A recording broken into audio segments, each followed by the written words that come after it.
Okay, so this is the kind of shit that I love. See these little like babies? There's little baby ponderosa pines. Like look at this one. And this one.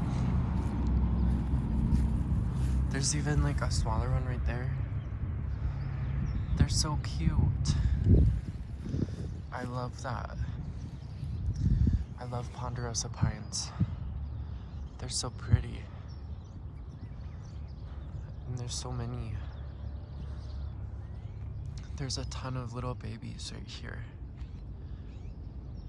Probably because all the water like runs down and then they plant themselves right there. But yeah, I just think that that's so cool. There's also like little baby junipers just growing. And I love that so much. Little junipers. There's one up there too. Like clear up there. You can't really see it, but there's a big one. I love junipers. I love the little ones, the babies. I wish that I could do like habitat restoration as my job or something. That's what I want to do. Cause look at that tree. Look at her. Look at that juniper. She just looks so happy and so pretty. And I want there to be,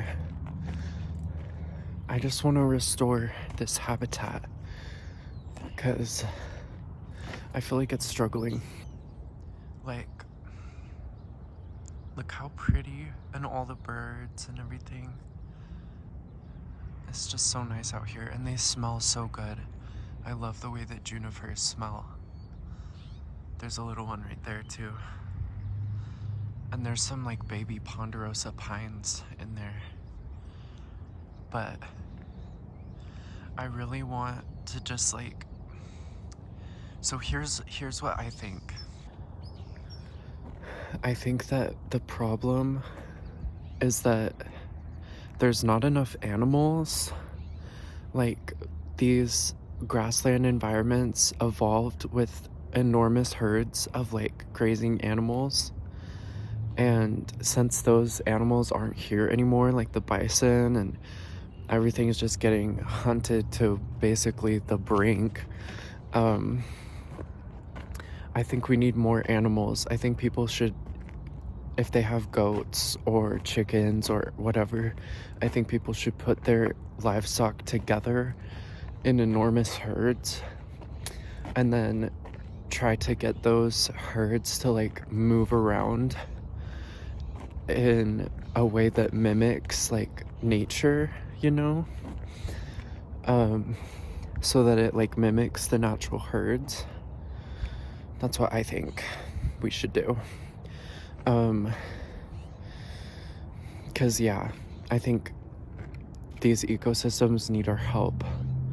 And I think that, you know, like, I don't think the problem is that there's too many animals. I think the problem is that there's not enough animals. And this isn't even like my own thoughts. Like, this is something that I've learned a lot about from, like, it's called holistic land management, which is like, that's a fancy way of saying it, but it's basically just, you know, mimicking how the natural ecosystem evolved.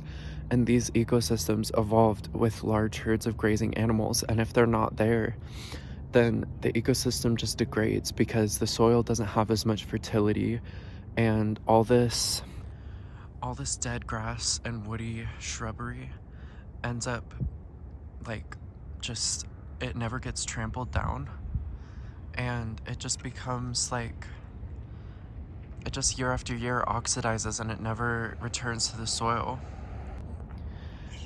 And like, oh, that's cool. I think that was a magpie. But if you never have that material returning to the soil, then you're never gonna, like, the grassland just starts to degrade. It leads to more like open soil, more bare soil, releasing carbon. All that dead grass just stays up, and it looks like dry and sad even in the wettest part of the year. And it should all be trampled down. It should all be flattened to the ground, and it should be like where only the biggest and strongest trees are able to like withstand it, you know? Like that one, you know? And then those trees end up becoming old growth, and then the rest of them get trampled because it's not supposed to be like thickly forested, because if it is, then it becomes a fire hazard. But if it's trampled and then all that becomes grass, like short grass, you know, and then like that just means that if there is a fire, it's more of a bush fire, and it's not like a huge enormous forest fire, you know? So yeah, I don't know. I'm not a ranger. I'm not a scientist. I haven't even been to college, but I'm pretty sure about this, you guys. Because like when you think about it, these ecosystems evolved with large herds of grazing animals. Like you think about bison and elk and deer. These ecosystems evolved with large herds of grazing animals, especially bison. And now that those are no longer here in their historic numbers, like there's no more bison that come through here in large herds.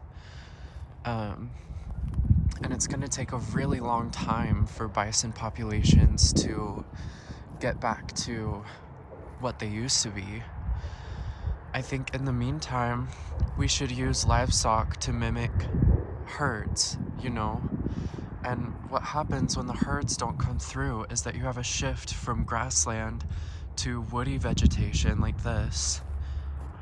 You have a shift to woody vegetation and bare soil, more pockets of bare soil, and it leads to more erosion, which is kind of like a feedback loop.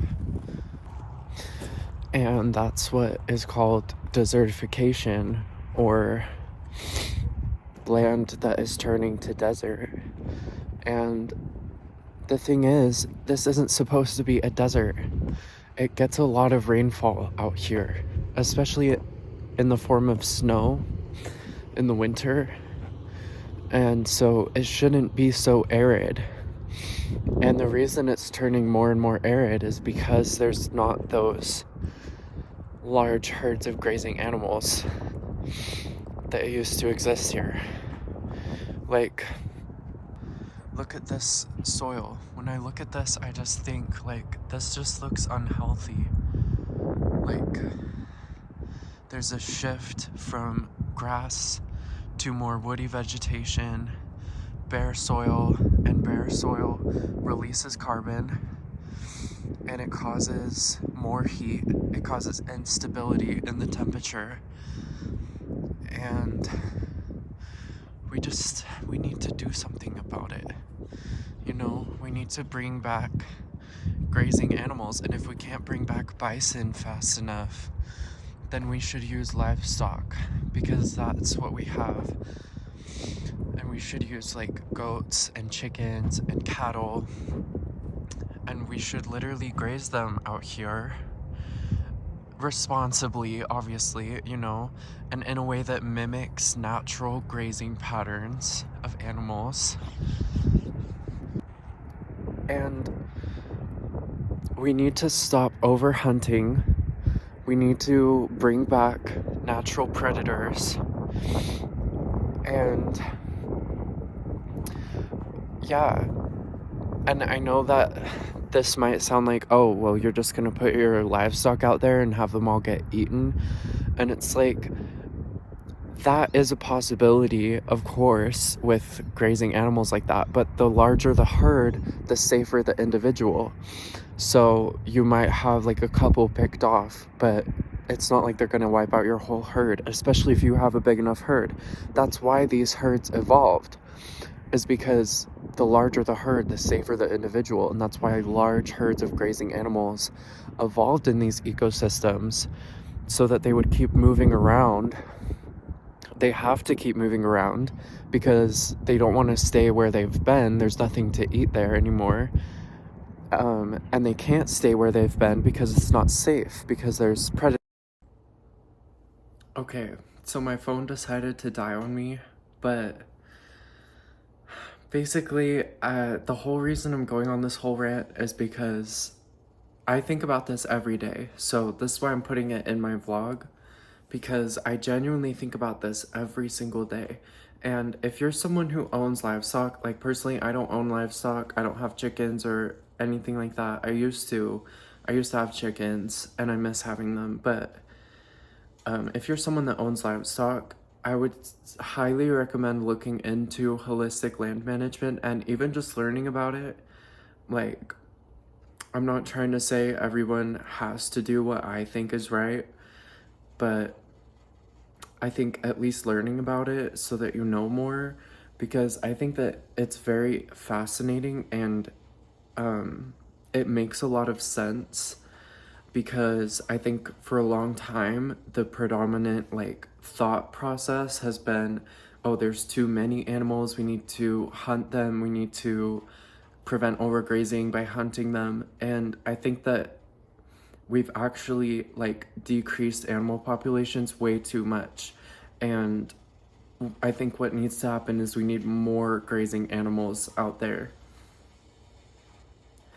And also, it can't just be the grazing animals, it has to also be the natural predators that keep those animals moving around. And if we don't have that, then we need to use livestock, and we need to mimic the natural patterns of grazing animals, you know? And like, they've done studies on this, they've done research on this, and actual real life, like on the ground research, where they've used enormous herds of, say, sheep or cattle or goats and put them all together and have them graze in a way that mimics the natural grazing patterns of these grazing animals. And it restores the land. It brings back fertility. It does all those things that I was saying earlier, where it tramples down the old, like last year's growth, and makes way for new grass to grow through. It covers the soil to keep the moisture in there. Their hooves break up the really hard ground so that water can actually get in there. And then their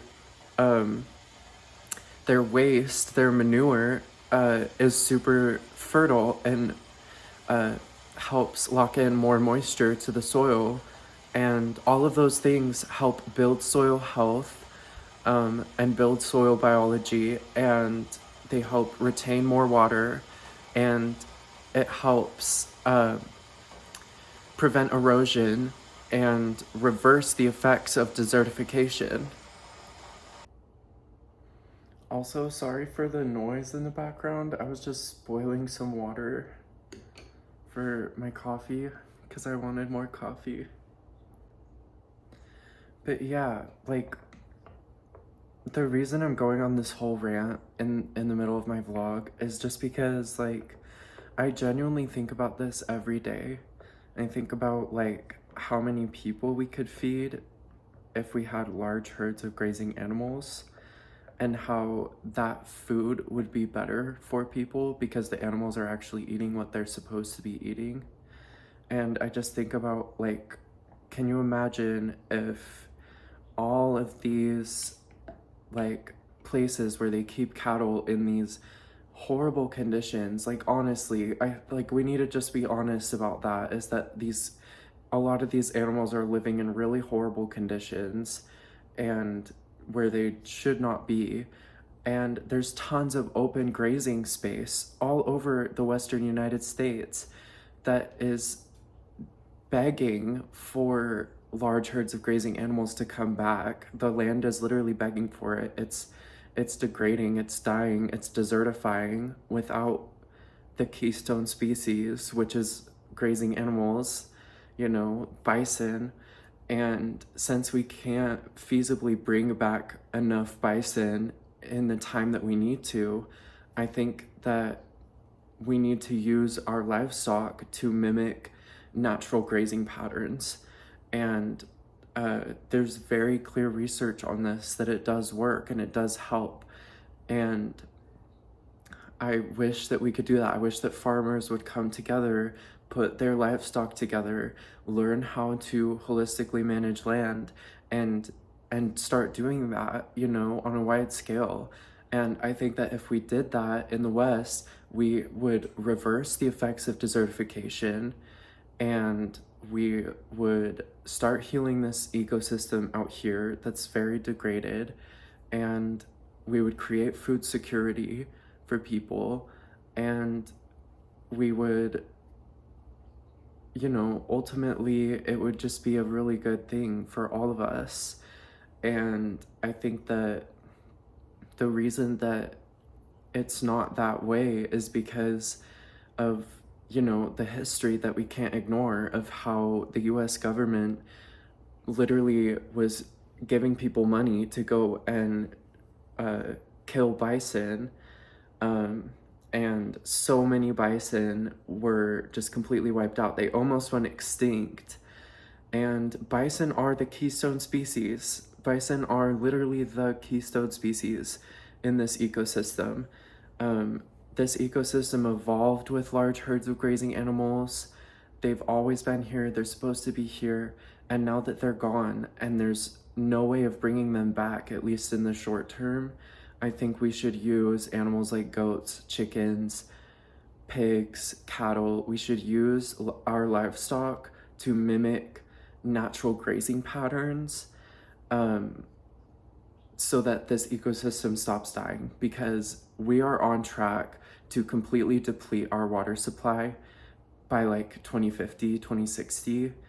We are on track to completely drain all the aquifers, and if we don't do something about it, if we don't start healing the ecosystem, it's not going to be good. It's already not good.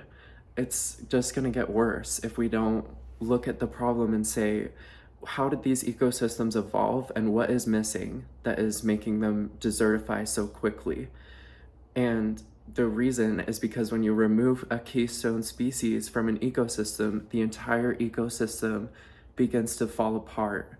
And that's what we're seeing in really all the seasonal grassland environments throughout the world, and in a lot of different environments, But I specifically love the seasonal grassland environments because, I grew up in Utah, and it's very beautiful. It's very, very beautiful. The Great Basin, and that is where bison live. That is where bison should live. And when they're not there in their natural grazing patterns, the ecosystem is degrading. And we really need to do something about that, I'm very passionate about that. I think we need to do something. And there's things we can do, we can reverse this. It's shown on these properties where they use these techniques of holistic land management. It works on all different kinds of seasonal grassland environments, and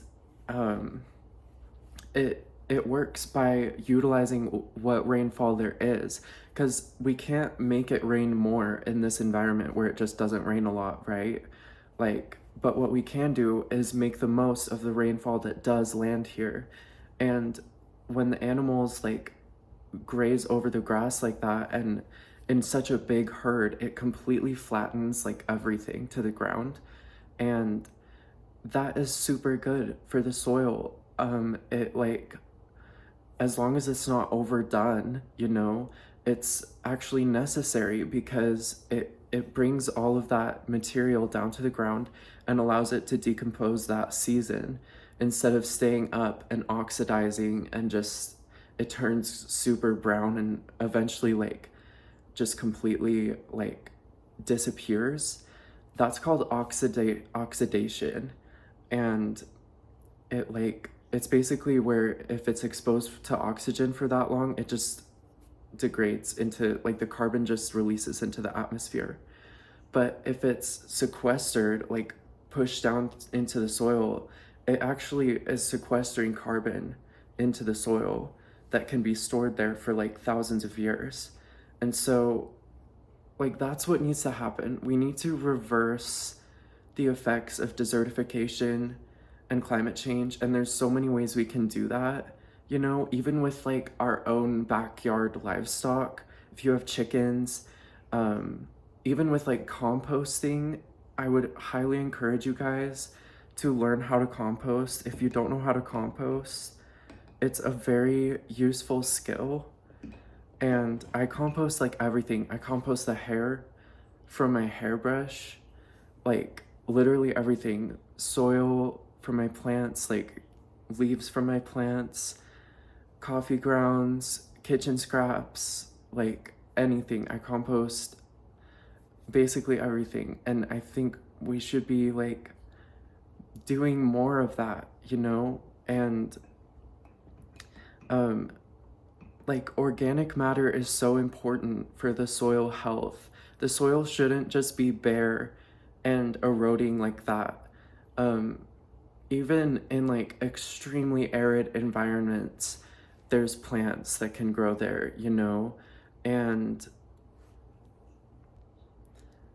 oh my God, I just got a call from like Scam Likely or something.